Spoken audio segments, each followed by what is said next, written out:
Ay, ang ganda-ganda talaga ng motor niya. Ay, naku. Sana hindi ko man na-experience yun.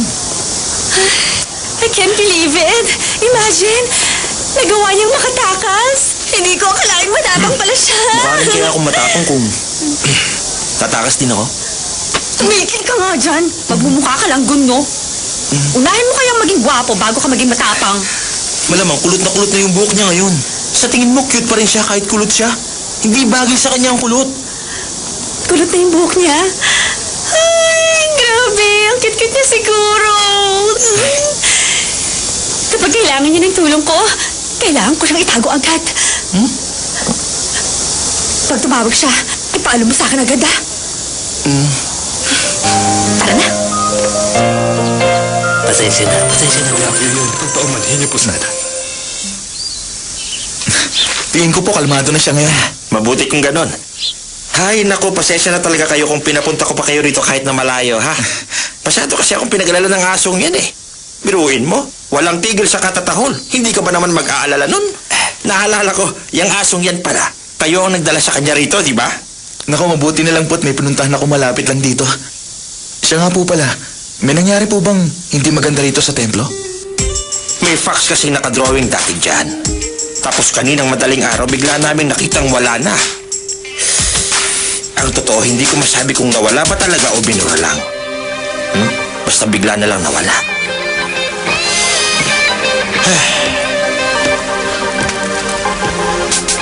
Kaya nga ako nagdala ng aso rito eh. Para mabantayan mabuti ang fax na yan. Pero nakawala rin. Sigurado ako may tumulong sa kanya. Sino yun? Ay, napakamura naman nilang binili yung kwintas ko.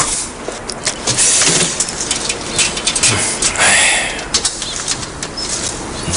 Naku!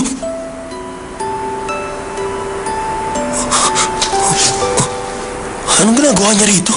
Ay, hindi ko to inaasahan, ah. Ang laki ng pinagbago ng paligid.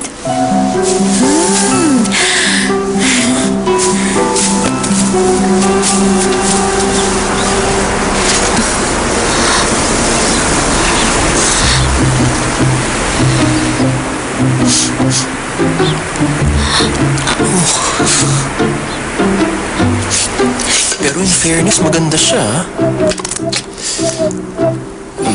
hello? Hanggang University Film Department? Ako po, Daewoo Cha ang pangalan ko. Kasi, itatanong ko lang kung bayad na yung tuition fee ko. Opo, Daewoo Cha. Sige, maghihintay ako.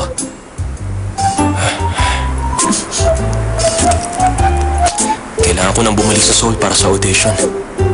Kaya lang ang kulit niya eh. Di bali, okay lang yan.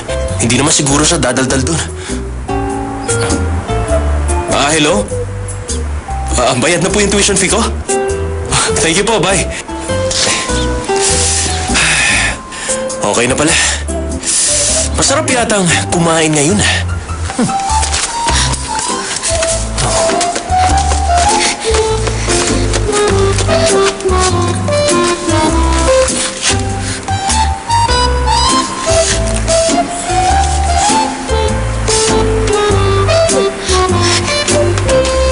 Ano ba? Bakit ka ba sunod ang sunod sa akin? Gusto ko rin kasing kumain. Ano? Sige na, ibili mo ako ng karne. Hindi kasi ako nakakakain nun. Nung nakakulong ako sa templo, gustong-gusto ko talagang kumain nun. Lalong-lalo na yung baka. Sariwang karne ng baka.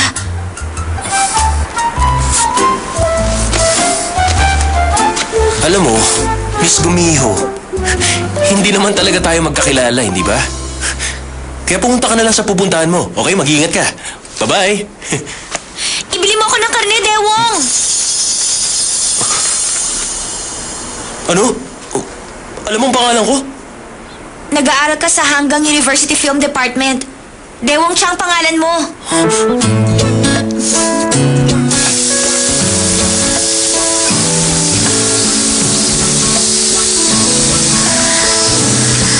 Wow, ang galing mo naman.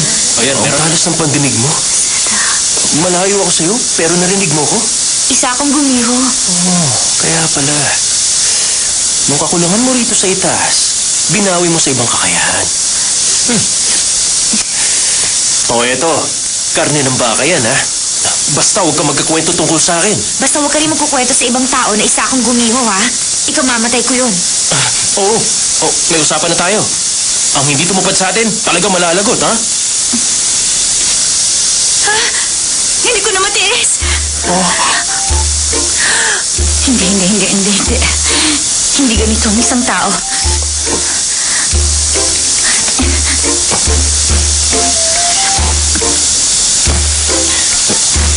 di ba gumiho ka? Hindi ka ba pwedeng kumain ng luto? Puro hilaw lang? Katulad nyo rin naman ako, no? Pero hindi naman ganun kadaling maging tao. Talaga lang ha. Oh, mahirap na para sa'yo. Madali lang naman magpakatao eh. Ang gagawin mo lang naman, huwag kang kumain ng hilaw. Hindi ganun kadali yun. Pero ikaw sa tingin ko, hindi ka rin naman kakain ng hilaw.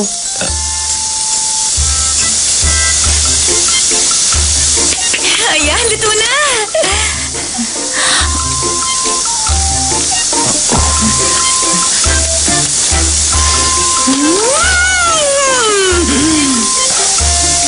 Masarap ba? Siguro sa lugar nyo, hindi ka madalas nakakakain ng karne, no? Nasaan ang mga magulang mo? May pamilya ka ba? Mag-isa lang ako. Wala akong pamilya.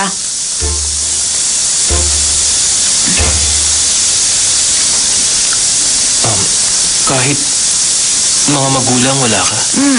Dahil isa akong gumiho. Sabi mo nga, isa kang nine-tailed fox. Ay, ang hirap naman kausapin ito na seryoso.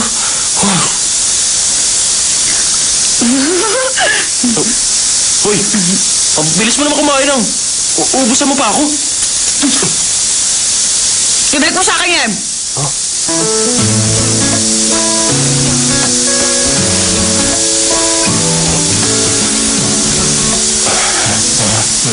Oo, ito na, sa'yo na.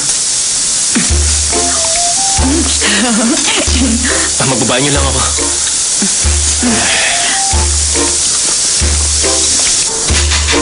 Balita. Nakita ko nang hinahanap niyo. Nasa Dombo Restaurant siya ngayon. Pinaalam ko na sa templo at napakain ko na siya. Ay, siguro naman okay na yung ginawa ko. Tama.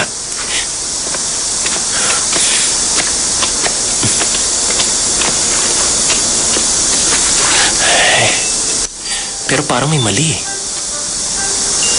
Hindi ako mapakali ah. Siguro naman, hindi nila paparusahan ang babaeng yun. Oh, hindi.